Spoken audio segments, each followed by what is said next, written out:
Hey there, I'm Callie. And yeah, you read that right. My sister's birthday bash was booked at my venue without so much as a heads up. She walked in with her fiancé's family like they owned the place, glanced around, then looked me dead in the eye and told my staff to escort that homeless woman out. That homeless woman was me. But honestly, that wasn't even the worst part. The worst part? My entire family was in on it. They'd planned it behind my back and fully expected me to pay for it. Quietly.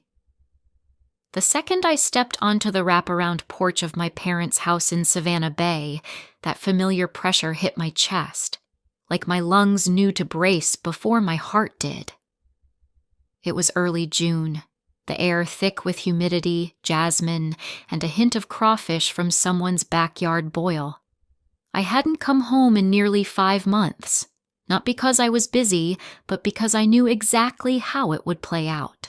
Mom greeted me with that smile, the kind that looks warm until you get close enough to see it doesn't reach her eyes. "Callie, darling." "Still wearing all black, huh?" she trilled, air kissing the side of my face. "You know, a little color wouldn't kill you." I forced a half-hearted chuckle. "Hi, Mom." Dad was already seated at the dinner table, halfway through his lasagna, eyes locked on the plate like he might find salvation in the marinara. And then there was Jalissa, lounging across the love seat like she was auditioning for a reality show. She had on some designer gown I was sure she hadn't paid for, with that smirk I'd grown up dodging. "Well, well," she said, standing dramatically. Savannah Bay's favorite recluse finally reemerges. "Did you finish alphabetizing your spreadsheets or whatever it is you do?" I didn't take the bait. Just nodded and took the seat across from her. The table was set with Mom's good china, the kind that only came out for holidays, emotional interventions, or announcements that felt like threats. That should have been my first clue. Dinner was stiff. Mom complimented the weather. Dad muttered something about highway traffic. Jalissa snapped a mid-bite selfie, expertly angling her phone to crop out my face. I should have walked out right then. Instead, I bit into a piece of garlic bread and lied to myself. This is just dinner. Jalissa stood up, wineglass in hand, glowing like she was on camera. "I have something fabulous to share," she beamed. "My 33rd is coming up and it's going to be iconic. Think, Kardashian meets Southern Royal Ball." I kept chewing. I found the perfect rooftop in the Artisan District. Champagne wall, live band, drone footage, horse-drawn carriage. Basically Paris, but with better lighting. She paused, soaking up her own spotlight. Total cost? Just under $150,000. I nearly choked. I set my glass down. She didn't flinch. "And you," she said, pointing straight at me, "get to make it happen. I mean, come on, Callie. It's not like you're doing anything serious with your money." The room went still. Even the ceiling fan sounded like it had stopped spinning. I looked at Mom, hoping she'd shut it down. Instead, she tilted her head. "Sweetheart, it really would mean a lot to your sister. You've been so fortunate lately. Maybe it's time to give a little back." Dad didn't even look up, just kept chewing. That's when it hit me. I wasn't family, I was funding. I tried to swallow the fury rising in my throat, but it tasted like old betrayal. I excused myself before I said something I couldn't take back. Back at my place, I sat at the kitchen island with a glass of Merlot, trying to wash the evening off my memory. My phone buzzed. It was Tasha, my operations manager, my sounding board, and basically the only person in my life with functional emotional radar. "Check Jalissa's social peak story," she wrote. I opened the app. Jalissa had posted a split-screen reel. On one side, her clinking champagne flutes with her event planner. On the other, a grainy video of my car pulling into my driveway. Windows down. Paint faded. Caption: when your rich sister lives like she's in witness protection. The comments were rolling in. At least she's not pretending to be someone she's not. That house screams therapy. Foul! She drives that? I stared at the screen. My jaw clenched so hard, I thought my molars might crack. I wanted to scream. I wanted to reply to every one of them, to tell them what I'd built, what I owned, and how I paid for every brick of it with my own 2 hands. But I didn't. I just stared. She thinks this is about a birthday party. She has no idea what she just started. I didn't pick up a single call. I didn't reply to any messages. My phone lit up for hours, and I let it. Tasha offered to chuck my phone into the harbor behind the office, and honestly, I considered it. Instead, I silenced everything, notifications off, volume down, and lost myself in zoning permits and financial spreadsheets. My hands kept moving, but my chest stayed tight. The video was still up, still gathering reactions, still being reshared by people who didn't even know me. Strangers laughing at the car I drove, mocking me for not flaunting my money like it was some costume I forgot to wear. "She's not going to stop," Tasha said, drumming her nails on the conference table. "I know," I replied, eyes locked on the screen. "But she's not the one I'm worried about." Tasha raised an eyebrow. I didn't elaborate. I'd seen this unraveling in slow motion for years, like tiny leaks behind a wall. But now, the wall had cracked.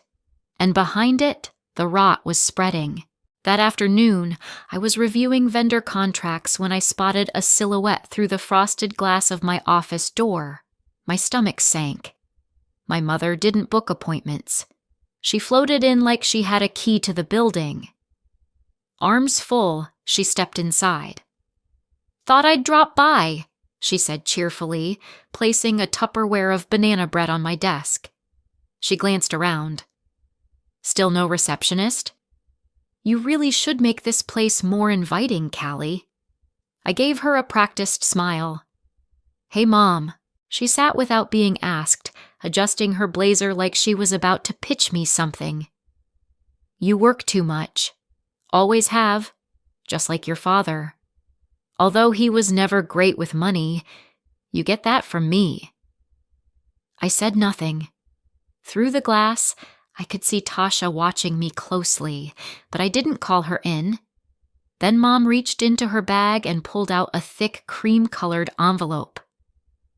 "I brought something for you to look at," she said lightly, like it was a recipe or a thank you card. I opened it slowly, not expecting much. Maybe a note, a list, or some token apology. Instead, it was a budget, a full cost breakdown for Jalissa's birthday event. Midway down, underlined in pink highlighter, venue contribution, Callie Ford, $150,000, confirmed. My throat went dry. "Confirmed?" I said sharply before I could stop myself. "Who confirmed this?" Mom's smile didn't waver. "Let's not make this harder than it needs to be, sweetheart. You know Jalissa doesn't have that kind of money. Your father and I, well, we're retired. On a fixed income now. She's your sister." I set the envelope down like it might catch fire. "She humiliated me," I said, "online. She was teasing. She mocked my life. She's going through a phase." I stared at her, trying to understand the logic. "You're really asking me to pay for the woman who used me as a joke for her followers?" "I'm not asking," she replied calmly. "I'm showing you the plan. You've always been the responsible one, Callie. This is just what's expected." There it was again. That word. Not requested. Not discussed. Expected. Like I was some invisible pillar holding up the house they refused to admit was crumbling. I picked up the Tupperware and handed it back to her. "Thanks for the bread," I said flatly. She looked hurt, like I'd slapped her. "Don't be like this, Callie. You're making it dramatic." "No," I replied calmly. I think you've misunderstood the word dramatic. She stood, smoothing her blouse like she'd just closed a deal. Let me know if you want the planner's contact. You'll love her. Very boutique. And then she left. Just like that. Leaving behind the ghost of her perfume and that cursed envelope. I didn't rip it up. I didn't scream. I walked over to the window and stared down at the street, my jaw locked into place like stone. They didn't ask. They assumed. They expected me to pay for their silence. I stayed at the window longer than I realized, frozen, watching nothing. The sun had dipped below the buildings before I even noticed it was setting. Eventually, I turned off the lights, wandered through the stillness of my house, and ended up in the kitchen. The banana bread sat on the counter, wrapped neatly in cellophane like some sort of peace offering. I stared at it for a long time, like it might speak. She used to bake that exact recipe when I was sick as a kid. Back then, I thought it meant love. Now, it felt like a warning label dressed in sugar. I poured myself a glass of wine, opened my laptop, tried to focus on anything that wasn't them. Lease renewals, payroll, maintenance schedules. But my hands didn't move. My eyes just stared at the glowing screen until the words blurred. That's when the memory crashed into me. I was 10. A hospital bed with sheets too thin and machines blinking quietly in the dark. The beeping was steady, hypnotic, like a lullaby you didn't want. I'd caught some virus, nothing rare, but enough to keep me there over a week. And Mom didn't leave my side. She stayed curled up in a stiff recliner, still wearing her coat, her breathing shallow. "You're the reason I'm strong," she whispered once, stroking my hair. "You saved me from myself, Callie." I remember blinking up at her, scared and too small to understand anything except her closeness. But the next night, I heard her on the phone with Dad, furious.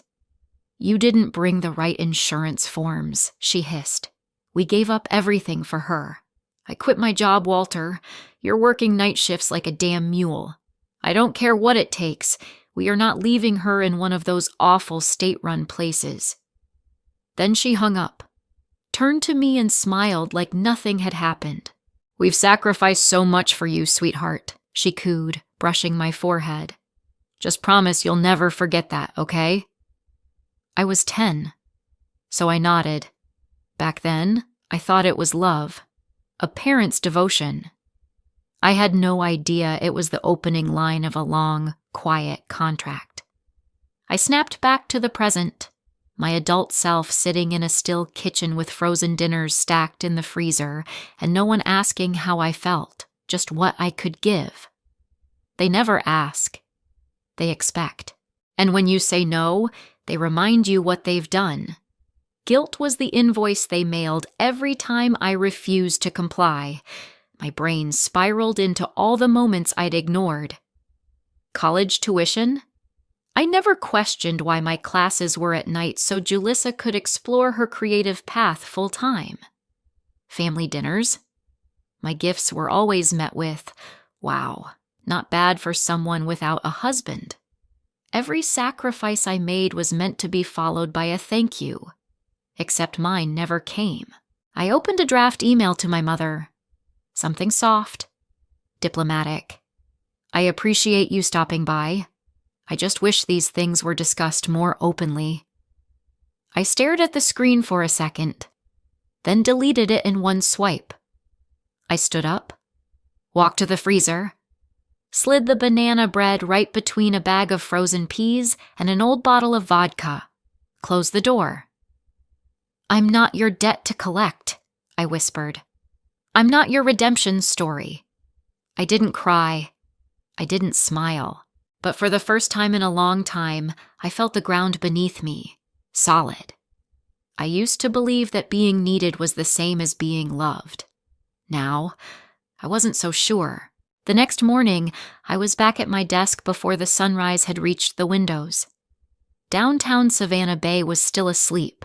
The cafe across the street hadn't even flipped their lights on yet. I hadn't really slept, but I didn't feel tired. I felt sharp, like my body had finally decided to stop wasting energy on emotions and instead just move. My inbox was full. Client inquiries, vendor confirmations, a request for a fall wedding with a 200-guest head count, but nothing held my focus. Then Tasha walked in, holding a manila envelope like it was ticking. "Courier dropped this off 10 minutes ago," she said. "From Julissa's fiancé's assistant. Labeled urgent, but guess whose name it's addressed to?" She set it on my desk. It was addressed to me in elegant serif font, right beneath the raised letter header, Monarch Event Group. I opened it slowly. Inside was a thick contract packet, high-gloss paper, gold-trimmed dividers. The whole thing screamed Julissa. It looked like a standard event reservation for a venue I'd never even heard of, the Empress Loft, one of those overpriced rooftop locations downtown. Then I saw it, under the family contact section, financial liaison, Callie Ford signature, required. Blinked. It didn't make sense until I hit page 6, buried in fine print under liability adjustments.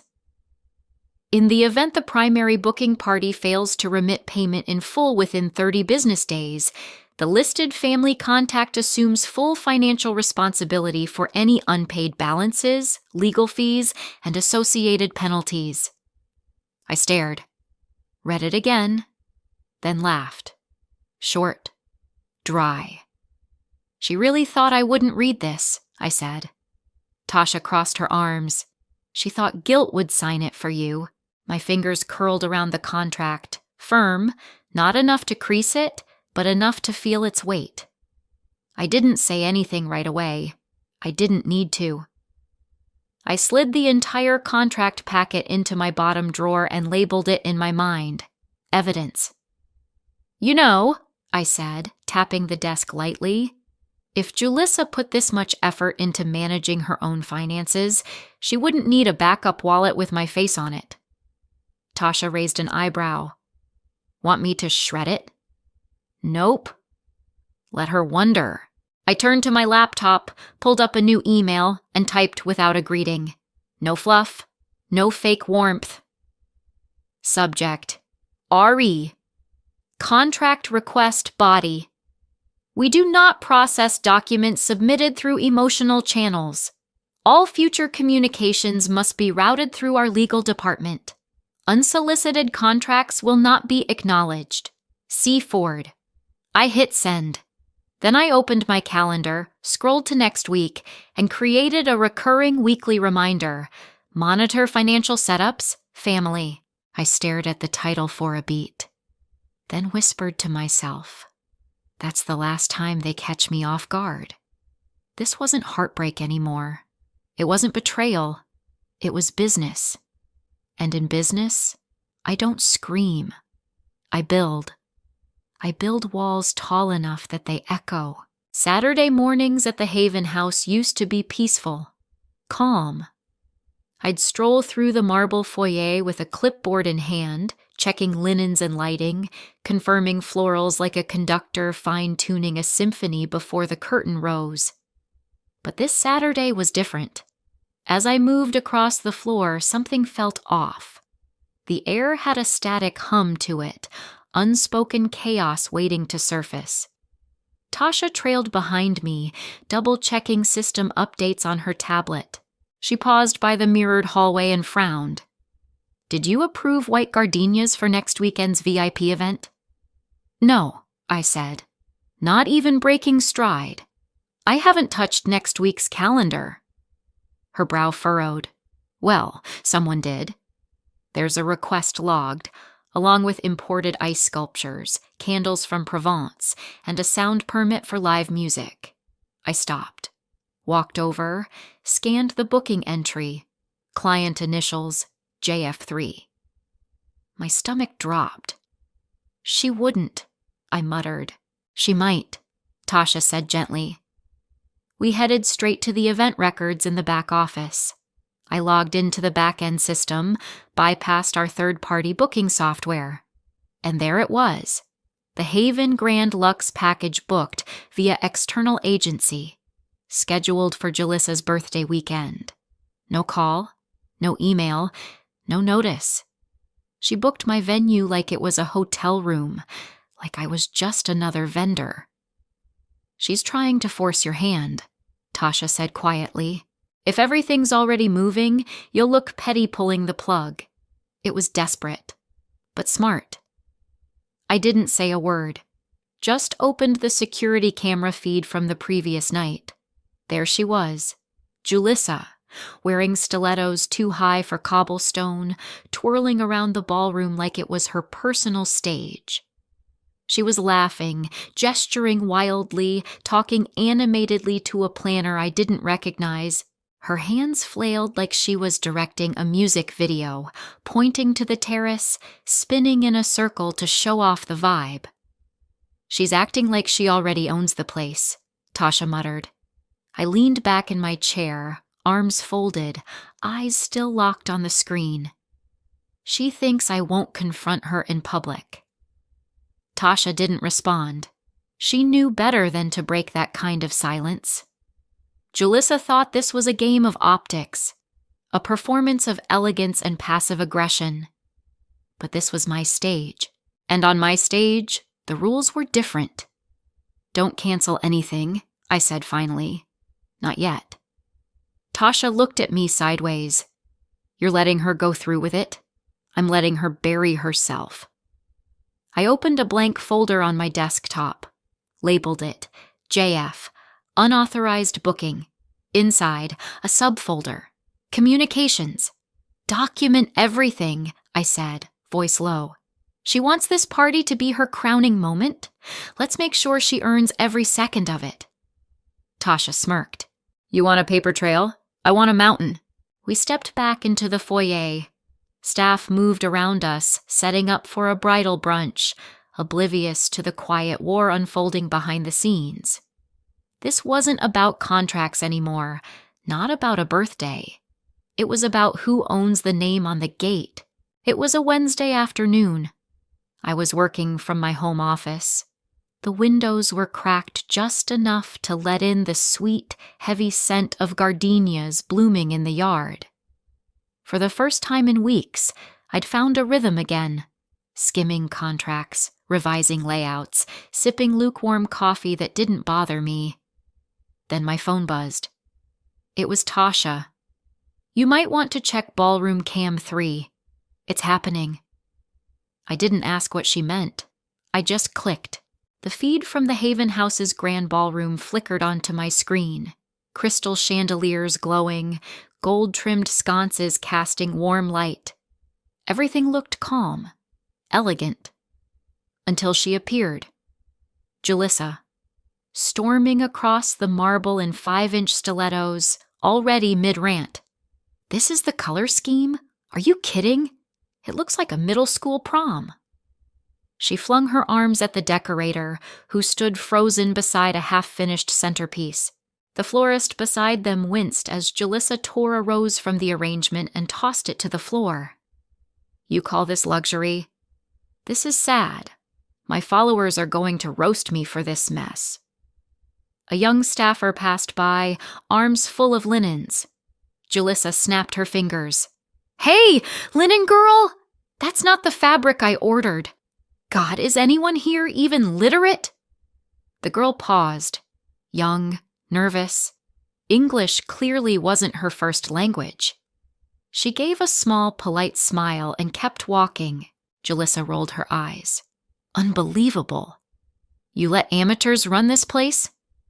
Then she grabbed a clipboard from the table, scanned it quickly, and slammed it down. Hard. It flew off the edge and clattered loudly across the floor. I didn't flinch, didn't blink, just watched. That's when Tasha stepped into frame, calm, spine straight, voice clear. "This is a private venue under contract," she said, her tone slicing through the chaos. Our team deserves to be treated with professional respect. Julissa turned slowly, eyes narrowing, scanning Tasha like she was something on the bottom of her shoe. "Oh, please," she scoffed. "Spare me the lecture. Do you even know who I am?" Tasha didn't hesitate. "Do you?" For a second, the whole room went still. Julissa huffed, turned away, muttering something about ungrateful staff and calling her lawyer. But I wasn't listening anymore. I'd heard everything I needed. I leaned back in my chair and watched the final seconds of the footage as Julissa stormed out of frame. Then I clicked rewind, played it again and again. Her voice, her face, her entitlement, all of it, recorded. I minimized the feed and opened a folder already waiting on my desktop. Incident response. Inside, one file. Client policy. Section 3.2, grounds for termination and ban. It was all there, clear as day. Hostile behavior toward staff, defamation of venue, willful property disruption, every box checked. I dragged the video into the folder. She thought this was just a performance, an image, a private game of pretend. But she handed me everything I needed, on camera. She gave it all away and didn't even know it. 2 days later, the ballroom looked like a magazine cover. Orchids curled around the staircase railing, ivory linens draped over golden chairs. Chandeliers sparkled like they knew what was coming. Julissa walked in like she was walking onto a movie set, all hips and whispery laughter. Beckham trailed behind her, quiet, attentive, but distant. His parents, Elena and Harrison Faulkner, entered next. Their movements slow and intentional. You could tell instantly they were the kind of people who measured the power of a room by how the air shifted when they spoke. Julissa gestured toward the grand staircase. "Isn't this perfect? It screams legacy." From my office upstairs, I watched the feed play out. Tasha stood by the entrance, welcoming them with grace and precision. She glanced toward the security camera and gave the smallest nod. Time. I stood, adjusted the cuffs of my navy blazer, straightened my spine, and began the descent. Down below, Julissa launched into one of her monologues. "The chandeliers, imported from Austria. Custom design. The owner works with very exclusive clients." Elena tilted her head. "And who is the owner, dear?" Julissa smiled. "Too wide. We have connections." Harrison folded his hands. "So, you don't know?" Before she could spin another excuse, Tasha stepped forward. She tapped her tablet. The ambient music cut out. Silence blanketed the room, and I began to descend the staircase. My heels clicked against the marble, sharp even. Every eye turned. I paused halfway down, met Julissa's stare, then continued. "Welcome to the Haven House," I said, stepping onto the floor. I extended a hand to Elena. "I'm Callie Ford, owner and creative director of this estate." Harrison blinked. Elena raised a brow, but behind it, I saw something shift in her eyes. Interest, not offense. Julissa, though.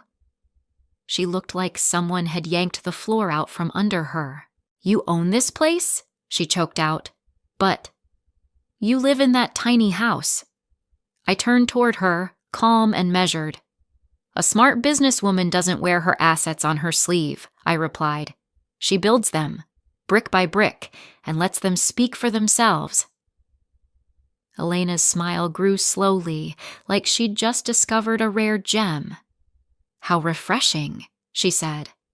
I was starting to think no one under 60 believed in discretion anymore. Harrison nodded beside her. "Impressive, Miss Ford."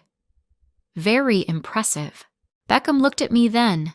Really looked. Not with pity, not confusion, with recognition. Julissa stood frozen, her mouth slightly open, trying to find words. None came. I didn't gloat. I didn't lean in. I simply turned to Tasha. "Please escort the Faulkners to the East Terrace," I said softly. "I'll join them shortly." Tasha nodded, her movement fluid, graceful. As the others moved toward the corridor, Julissa lingered behind, her breath shallow, fists clenched. I didn't even glance her way as I passed. For the first time in my life, I didn't need their applause. I had the floor. We strolled through the terrace slowly, unhurried and composed. The Faulkners admired the garden with that kind of restrained elegance reserved for old money. Their approval came not in words, but in the way they nodded, thoughtfully, silently. Near the fountain, Elena paused beside me. "You built all of this?" she asked. "From the ground up," I said simply. She took a breath and gave me a look only seasoned women know how to give. A look that was both assessment and approval. "You're exactly the kind of woman our family respects," she said. "Quiet strength. Real results." From behind us, Julissa's voice cracked through the moment. "Elena, wait, can we talk?"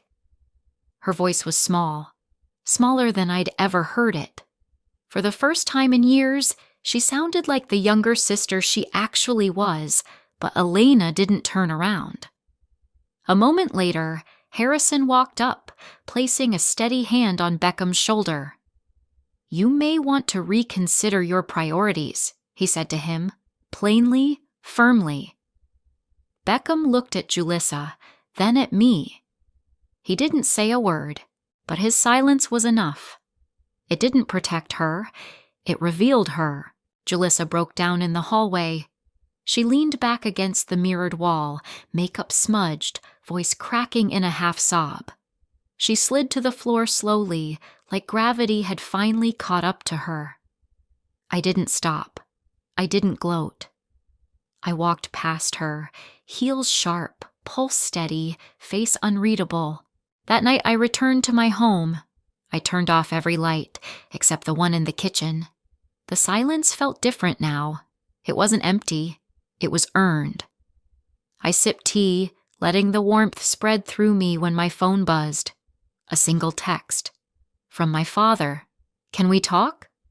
I paused, then tapped call. He answered immediately. "Hey, princess." I didn't say anything. He cleared his throat. "I just think, maybe don't push things further, okay? It's still her birthday week." That was it. That was the thing he needed to say. Not "I'm proud of you," not "you handled that with grace." Just, don't make waves. It's still her week. I laughed softly into the phone. "I stood there," I said. "I stood right in front of you all. And you still didn't see me." He sighed. "It's not like that." "It's exactly like that," I replied. "It always has been." "Look, we just want the family to stay intact," I cut in. "It's never been intact. It's been built around Julissa, like a house of cards." He didn't argue. "I'm not mad," I said, suddenly calm. "I'm just done." A pause. "You don't mean that." "I do."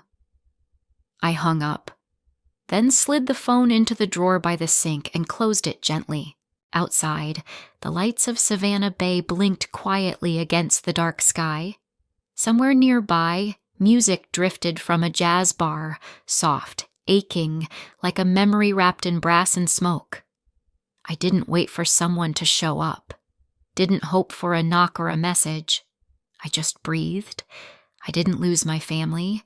I just stopped asking them to show up. 2 weeks passed. No apology, no headlines, no drama, just quiet. The kind that doesn't echo, the kind that settles. I was sitting at my kitchen table, sorting contracts, sipping coffee that had gone lukewarm, when I saw the subject line in my inbox. "I'm sorry," from Walter Ford. "My father?" I clicked before I could talk myself out of it. "You were right. I should have said something. I'm sorry." Dad. That was it. No but. No passive-aggressive excuses. No, you know how your sister is. Just a single sentence. Late, but clean. I read it 5 times, then deleted it. But I smiled when I did. The Haven house hadn't slowed down. If anything, it was thriving. We had 3 weddings scheduled for next month, 2 corporate galas, and a high-profile nonprofit fundraiser that had local reporters circling. Tasha was fielding inquiries from planners across 4 states. She walked into my office, tablet in hand, same as always. "We've got a request from Elena Faulkner's niece," she said, tapping. "She asked for you directly." "Of course she did," I said. "We'll take good care of her." And I meant it. That same day, my phone buzzed with a push notification from a wedding industry blog. Influencer event canceled. The Haven House denies involvement. Speculation mounts. Are luxury events just for show? Inside the collapse of a brand. They didn't name her directly. They didn't have to. Later that evening, out of nothing but curiosity, I checked Julissa's socials. The latest video was still there, but it was different. No makeup, no filters, no background music. Comments turned off. She just stared into the camera for nearly 2 minutes before even speaking. I didn't watch the whole thing, not because I couldn't, because I didn't need to. There was no rage in my chest, no satisfaction, no fire, just air. I closed the app, placed my phone face down, and stepped outside with a glass of wine. The porch was warm, lit by the soft orange of the setting sun. The street was quiet except for the wind rustling through the oaks. That morning, I'd driven past my parents' house. I slowed down, just for a second. But I didn't stop, not out of bitterness, because I didn't feel the pull anymore. I used to think peace came when people finally said sorry, when the balance shifted, when the villains got exposed and the family finally admitted they were wrong. But peace is quieter than that. Peace is walking away when no one asks you to. Peace is deleting the message without replying. Peace is saying no and not explaining why. I took a sip of wine. The night settled around me like a soft exhale, and maybe that is the real revenge. Not winning, but walking away clean. If there's one thing I've learned through all this, peace doesn't come when people finally treat you right. It comes when you start treating yourself like you matter. For years, I thought loyalty meant silence. That being a good daughter, a good sister, meant shrinking myself so others could shine. But shrinking never saved anyone. You can love your family and still draw a line. You can walk away without hating them. You can stop chasing validation from people who never looked at you clearly. I didn't win by being louder. I won by finally listening to myself. So let me ask you something. Have you ever felt invisible in your own story? Have you ever carried guilt that was never yours to begin with? Tell me in the comments. I want to hear your truth. And hey, if this story spoke to you, type 1 or tell me where you're watching from. If it didn't, that's okay too. Let me know why. Maybe it was the message, the pacing, the ending. This channel is for real people, with real stories. So if you want more honest, emotional storytelling like this, don't forget to subscribe. You never know. The next story might be the one that finally puts your feelings into words. Thanks for being here. See you in the next one.